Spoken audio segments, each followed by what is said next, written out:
gliomas actually extend beyond the visible margins and beyond the margins which are being shown by MRI FLAIR images. So in coming days in this particular course, I will be telling you each and everything about MRI, because MRI forms a very important part in neurosurgery, and a lot of questions you can expect from MRI, and how to interpret the images, what are the different kinds of MRI. So in these gliomas, as MRI FLAIR images actually show as hyper intense images, hyper intense, they show up as bright.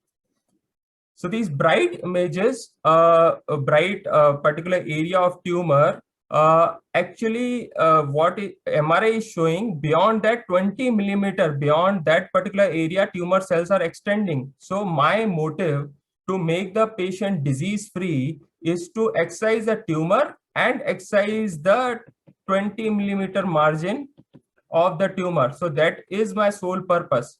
So in case the patient, if he is under full general anesthesia, I would not be able to take a risk of excising 20 millimeter because of the fear of deficit.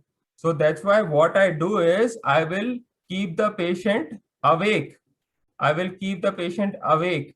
So by keeping the patient awake, I will be able to take risk. I will be able to observe the patient, what particular excision is actually creating deficit, and wherever the deficit is created, so I will stop short of that particular site and I'll be able to excise more.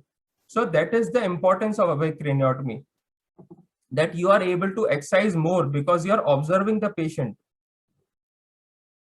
Now, this is another important point. These all points are like crux of neurosurgery in current times. All the glioma resections, these points will be straight away asked in your MCQs. Okay.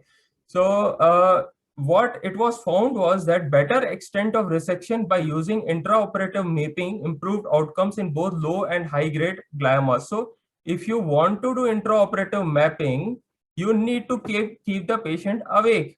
Why? Because if you want to stimulate the brain, you need to see the response. If you are stimulating the brain, whether the patient is having a speech arrest, so you want to observe that. So that's why you want to keep the patient awake. So that is where the importance of awake craniotomy lies. Now, what happens is, if I keep the patient awake and if I remove more amount of tumor than I can remove under general anesthesia, what I tend to do is I do a supratotal removal. So supratotal removal is very beneficial for me because I do more than what is being showed in the MRI FLAIR based image. And rather than doing just the lesion excision, rather than just doing the lesionectomy, I am doing a supratotal removal. So this is very much beneficial for the patients.